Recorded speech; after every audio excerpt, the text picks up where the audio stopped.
नमस्कार दोस्तों, आज हम हिंदी व्याकरण के अंतर्गत पर्यायवाची शब्दों का अध्ययन करेंगे, यानी इन शब्दों पर हम चर्चा करेंगे। पर्यायवाची शब्द को हम समानार्थी शब्द भी कहते हैं। वो समानार्थी शब्द हम इसलिए कहते हैं क्योंकि इनके जो शब्द होते हैं ना, शब्द तो अलग अलग होते हैं, लेकिन इन जो शब्द होते हैं सभी, इनका अर्थ जो होता है वो सेम होता है, यानी कि अर्थ समान होता है, इसलिए इसको समानार्थी शब्द कहते हैं, समान अर्थ वाले शब्द कहते हैं। इनकी पर्यायवाची शब्द का दूसरा नाम ही समानार्थी शब्द है।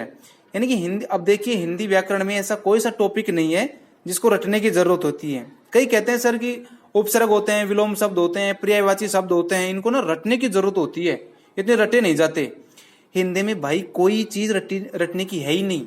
कोई व्याकरण का कोई ऐसा टॉपिक नहीं जिसको रटने की जरूरत होती है, सिर्फ समझने की जरूरत होती है। और जिसके समझ में आ गया ना, तो वो कई शब्दों को, नए नए शब्दों का निर्माण कर सकता है। अब हम आज सिर्फ उन शब्दों पर चर्चा करेंगे, उन शब्दों के पर्यायवाची शब्द सीखेंगे जो हमारे अधिकतर एग्जाम में आते हैं, और हम उनको ना गलत भी करके आ जाते हैं और हमें लगता है कि हम बिल्कुल सही करके आए हैं। अब वो गलती हम करते हैं, वो गलती कहाँ करते हैं, आज हम सिर्फ उसी पर अध्ययन करेंगे। देखिए, सबसे पहले हम बात करते हैं पानी के पर्यायवाची शब्द जो हम सबको आते हैं। हम बिल्कुल सरल से चलते हैं। देखो, पानी को हम जल भी कहते हैं, नीर भी कहते हैं, अम्बु भी कहते हैं, ठीक है, वारी भी कहते हैं, वारी भी कहते हैं, और तोय भी कहते हैं। ये अलग अलग शब्द हैं, लेकिन सब शब्दों का अर्थ एक निकलता है, पानी। तो ये समानार्थी शब्द हो गए, यानी पर्यायवाची शब्द हो गए, क्योंकि इनका अर्थ समान है कि पानी निकलेगा, इन सब का अर्थ है। अब देखिए, इस एक पर्यायवाची शब्द को याद करने से हमारे पास 4 पर्यायवाची शब्द याद हो जाएंगे।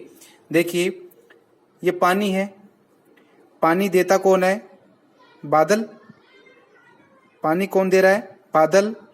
फिर पानी को धारण कौन करता है? समुद्र। और पानी में जन्म कौन लेता है?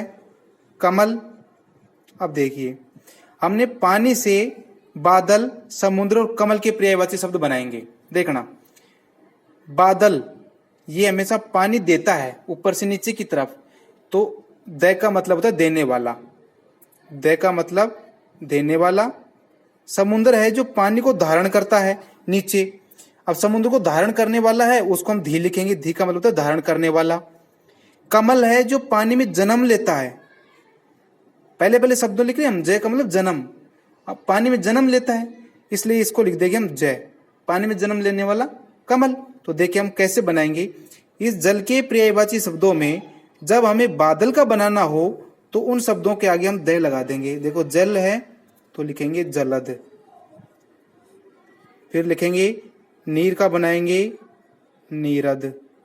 ये दय जोड़ा हमने, दय का मतलब देने वाला। जलद यानी जल देने वाला, नीरद यानी नीर देने वाला। इसको क्या लिखेंगे? अम्बुद, यानी अम्बुद, पानी को देने वाला। वारी को लिखेंगे वारिद। तोयद को क्या लिखेंगे? तोयद। यानी जब पानी के पर्यायवाची शब्द के बाद में दय दिखाई दे तो इसका मतलब समझ लेना देने वाला है, पानी देने वाला। और पानी कौन देता है? बादल देता है।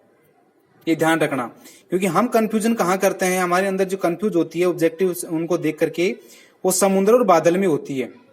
हम समुद्र के पर्यायवाची शब्दों को बादल का समझ बैठते हैं और बादल के पर्यायवाची शब्दों को समुद्र का समझ बैठते हैं।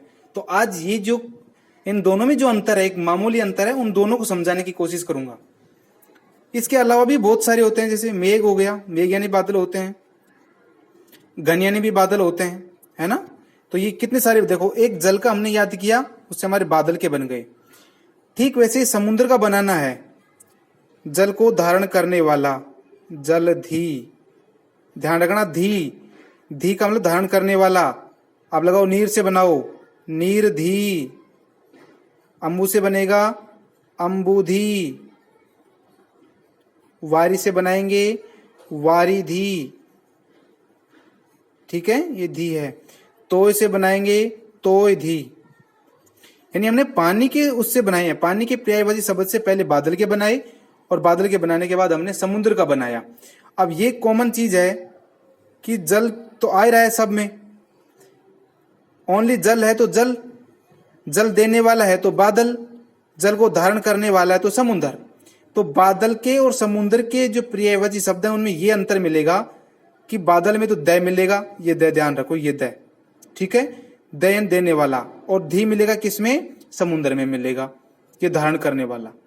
सबसे बड़ा अंतर तो यही मिलेगा आपको। अब इससे आप पहचान सकते हैं कि कौन सा समुद्र का है और कौन सा बादल का है। अब इसके साथ एक चीज और सीख लेते हैं, जलज का। अब मुझे लगता है कि आप खुद बना सकते हैं जलज, कमल का तो आप बना सकते हैं सभी। देखो जल जलज, नीर में नीरज, है ना, अंबु में अंबुज, पानी में जन्म लेने वाला, जय का मतलब जन्म लेने वाला, ठीक है, वारी में वारिज, तोय में तोयज, ठीक है। अब और भी हो सकते हैं, कमल के तो और भी हो जाएंगे। देखो पंकज, पंक का मतलब होता है कीचड़, और कीचड़ में जन्म लेने वाला, पंकज यानी पंक यानी कीचड़ होता है। अब कीचड़ में जन्म कौन लेता है, कमल लेता है, तो पंकज हो गया, है ना। तो सरोज भी होता है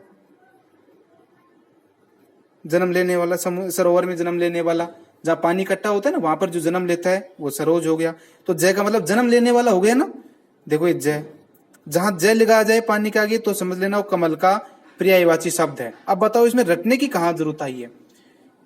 अब ये समझने की चीज थी, पानी का हमने याद किया, बादल का हो गया, समुद्र का हो गया और कमल का हो गया। मुझे उम्मीद करता हूं कि शायद आपको बादल और समुद्र कमल का पर्यायवाची शब्द याद हो गए होंगे, ये अब कभी गलत नहीं होंगे। और ध्यान रखना जब भी पर्यायवाची शब्द आते हैं वो इन्हीं के आते हैं अधिकतर, यही आपको, और ये आपके ऑप्शन में आएंगे। जब ये आपके ऑप्शन में रहेंगे तो ये दे देगा, ये दे देगा, ये दे देगा, और फिर पूछेगा बादल का कौन सा है ना, एक ये दे देगा, फिर पूछ लेगा बादल का कौन सा है, फिर हम चक्कर पड़ेगा यार अम्बुद है या अम्बुदी है या अम्बुज है। तो अब आपके समझ में आ जाएगा कि द का मतलब देने वाला, दी का मतलब धारण करने वाला, जय का मतलब जन्म लेने वाला, ये देख लेना। इसके बाद देखो और भी बहुत सारे होते हैं ऐसे, जैसे अपन पृथ्वी का याद करते हैं। पृथ्वी, पृथ्वी का मतलब होता है भूमि, है नहीं, भू, इसको भू भी कहते हैं, भूमि भी कहते हैं, नृ भी कहते हैं, है ना, धरती भी कहते हैं, धरणी भी कहते हैं, है ना, और भी बहुत सारे, वसुंधरा भी कहते हैं, और भी सारे बहुत सारे शब्द हैं इसके। अब देखो, अब हम पृथ्वी से राजा का बनाएंगे। राजा का मतलब होता है उस जगह का मालिक, उसका मालिक, है ना, राजा का मतलब होता है वहां का मालिक। पति, जो पति होता है ना, पति, पति का मतलब होता है मालिक होता है, पति का मतलब। अब जैसे अपने यहां लगाए थे ना, पहला शब्द लगाया था, चाहे आप राजा मतलब पति होता है, चाहे तो आप पै लगा दो, पै का मतलब भी पति हो जाएगा, और पति लगाओगे तो भी पति हो जाएगा, ठीक है। जैसे जो भू है, भूप, भूमि का पति यानी भूमि का मालिक, तो आप भूप भी लिख सकते हैं या भूपति भी लिख सकते हैं, दोनों सही है, ठीक है। पै का मतलब भी पति होता है और पति का मतलब भी पति, और इन दोनों का मतलब होता है मालिक। और भूमि का मालिक कौन होता है, हमेशा राजा ही होता है, ध्यान रखना। फिर देखो भूमि का, देखो भूमिपति, हमें सिर्फ पति जोड़ना है इनमें और कुछ नहीं करना, भूमिपति। नृ है, इसमें हम नृप भी कर सकते हैं, नृपति भी कर सकते हैं, है ना, ये पृथ्वी का मालिक, ये भी पृथ्वी का मालिक यानी राजा ही है। धरतीपति भी कर सकते हैं, धरणीपति भी कर सकते हैं, ठीक है। ये देखो हमने पति जोड़ा है, पति जोड़ा है या पै जोड़ा है, और पति या इन पृथ्वी के जितने पर्यायवाची शब्द है उनमें पै या पति जोड़ा तो उसका हमारा क्या अर्थ निकल गया, राजा का निकल गया। अब इसमें भी कोई दिक्कत नहीं आनी चाहिए, पृथ्वी और राजा में भी। फिर देखो ऐसे ही हम शब्द और लगा और बना देते हैं। रात है, ठीक है।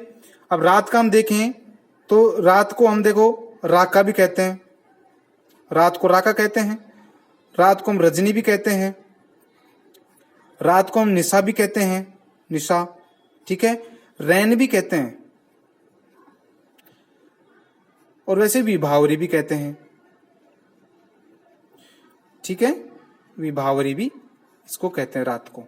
अब देखो रात को कौन निकल के आता है भाई, चंद्रमा निकल के आता है,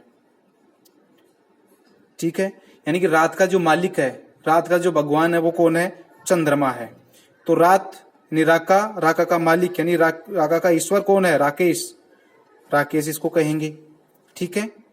रजनी का ईश्वर कौन है, ईश्वर यानी इस लगाएंगे इसमें, रजनीश, इस यानी ईश्वर, रात का मालिक के रात का ईश्वर राकेश हो गया, रजनी से रजनीश हो गया। ठीक है, अब जैसे निशा है तो अंधेरा करने वाला निशाकर, ये निशाकर भी इसी का हो जाएगा। वैसे अभी इसको चांद भी कहते हैं, चंद्रमा को मयंक भी कहते हैं, है ना। ये हमको एक दो शब्द अलग से याद कर लेना है बस। ये आपके चंद्रमा का हो गया, राका से राकेश हो गया, रजनी से रजनीश हो गया, निशा से निशाकर हो गया, रैन चांद होती है, विभावरी से मयंक बना देंगे। ठीक है, अब रात को घूमता कौन है भाई, ये तो रात का मालिक हो गया। रात को घूमने वाला कौन होता है, राक्षस। रात को घूमने वाला कौन है, राक्षस होता है। अब राक्षस यानी घूमने वाला, रात को घूमने वाला। देखो रजनी चर, चर यानी घूमने वाला, चलने वाला, रात को चलने वाला। रजनीचर कौन है, राक्षस। निशाचर रात को चलने वाला कौन है, राक्षस। अब हम इसको देवताओं का दुश्मन कौन है, राक्षस। सूर्य यानी होता है देवता, और ए और लगा दो जो देवता नहीं है। देवताओं का जो दुश्मन होता है राक्षस या दानव। देखो ये हमारे इसके बन गए। तो इस प्रकार से हम और भी बहुत सारे पर्यायवाची शब्द बना सकते हैं। मुझे विश्वास है, उम्मीद है कि आपको ये जो पर्यायवाची शब्द है ये आपको आए होंगे। हम हर चीज को, हर शब्दों को एक दूसरे से लिंक करके जोड़ करके और याद रख सकते हैं, समझ सकते हैं। जैसे अपने पर्यायवाची शब्दों को देखा है, ये जो शब्द आपके सामने प्रस्तुत हुए हैं ये अधिकतर आपकी कंपटीशन के एग्जाम में आए हैं और हम कहीं ना कहीं इनको गलत करके आए हैं। इन शब्दों को हम कई बार गलत करके आए हैं, आप एक बार देख लेना।